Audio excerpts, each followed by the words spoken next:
अस्माकं धियो धर्मादिगोचरः प्रेरयेत्तस्य यद्भर्गः तद्वरेण्यमुपास्महे. గాయత్రి పాడ్యమి మనకి తక్కువ తెలుసు కానీ దక్షిణాపథంలో దీన్ని చాలా విశేషంగా వాడుతూ ఉంటారు. మనమందరము ఉపాకర్మలు యజ్ఞోపవీతాలు శ్రావణ పూర్ణిమ రోజు మార్చుకుంటాం.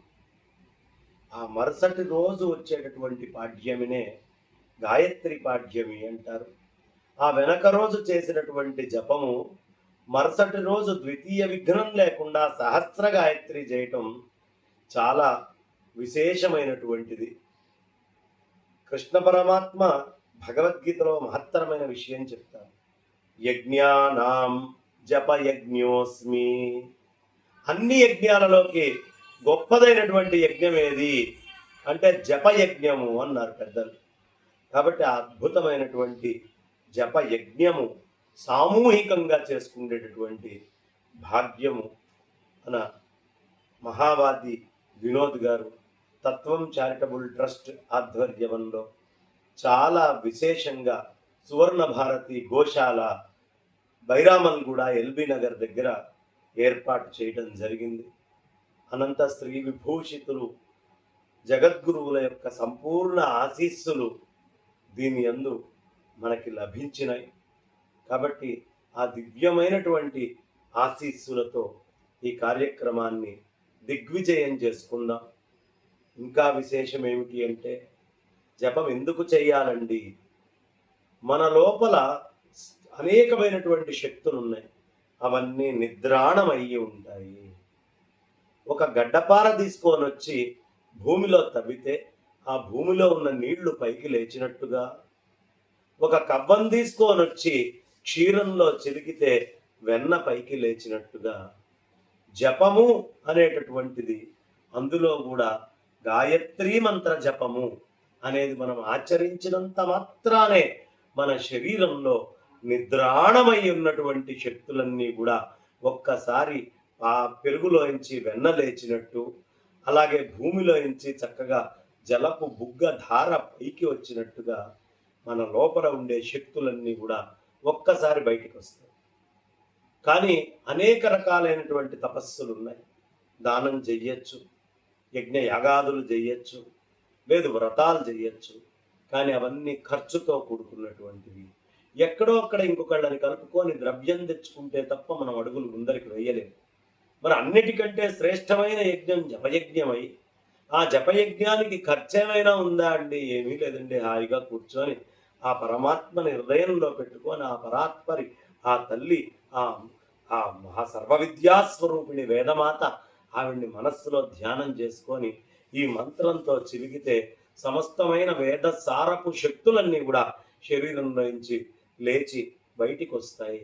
సాగరమథనం చేసినప్పుడు అమృతం వచ్చినట్లుగా గాయత్రి జపం గంటన్నర చేసినప్పుడు ముందు విషంలాగా కాస్త కాళ్ళు నొప్పులో తిమ్మిరిలో రావచ్చు, కానీ అమృతమయమైనటువంటి ఆధ్యాత్మ శక్తి మనలో నుంచి బయటికి వస్తుంది. అందుకని ఖాయంగా గాయత్రి మంత్ర పఠనము అనేటటువంటిది చేసి తీరాల్సినటువంటిది. నా గాయత్ర్యా పరమో మంత్ర నా మాతు సమదైవతం అని పెద్దలు చెప్తారు. గాయత్రి మంత్రానికి సమానమైనటువంటి మంత్రము, అంతకంటే అధికమైనటువంటి మంత్రము ఇంకొకటి లేదు. దీనికంటే పరమమైనటువంటి మంత్రం దొరికే అవకాశము లేదు. కాబట్టి అలాంటి గాయత్రి మంత్రాన్ని మనమందరము కూడా చక్కగా శ్రద్ధగా అనుష్ఠానం చేద్దాం. ఆ గాయత్రి పాడ్యమి రోజు అద్భుతంగా మనం ఈ కార్యక్రమం చేసుకున్నప్పుడు వచ్చినటువంటి బ్రాహ్మణ ముత్తైదువులందరికీ చీరలు, మొదట వచ్చేటటువంటి 1000 మంది దాకా చీరలు, అలాగే మొదట వచ్చేటటువంటి 1100 మంది రిజిస్ట్రేషన్ల దాకా ధోవతులు, ఒక 800 దాకా రిజిస్టర్ చేసుకొని ఎవరు గోశాలకు వస్తారో వాళ్ళకి ఒడికినటువంటి యజ్ఞోపవీతాలు, ఈ మొత్తము కార్యక్రమం ఏర్పాటు చేయడం జరిగింది. సామూహికంగా యజ్ఞం చేసుకుందాం. ఆ అమ్మవారి కృపకి పాత్రులమవుదాం. ఆ రోజు షడ్రసోపేతమైనటువంటి గాయత్రి అమ్మవారి యొక్క ఆ హవనము యొక్క అద్భుతమైన ప్రసాదం, మహాప్రసాదం ఏదైతే ఉంటుందో ఆ ప్రసాదాన్ని కూడా మనం స్వీకరిద్దాం. గాయత్రి హవనం అవుతుంది. గాయత్రి జపం అవుతుంది, గాయత్రి ప్రసాదం అవుతుంది, గాయత్రి హవనం జరిగినంత మాత్రానే పాప పంకిల ఖననం కూడా జరుగుతుంది. కాబట్టి ఈ హవనము పాప పంకిల ఖననము ఒకటేసారి చేసుకుందామని చెప్తూ ఈ పాఠ్యమి రోజు మనం తప్పకుండా గాయత్రి జపం చేసుకుందాం. గాయత్రి అమ్మవారి యొక్క సంపూర్ణ కృపా కటాక్షాలకి పాత్రులమవుదాం. జగద్గురువుల యొక్క అనుగ్రహానికి పాత్రులవుదాం.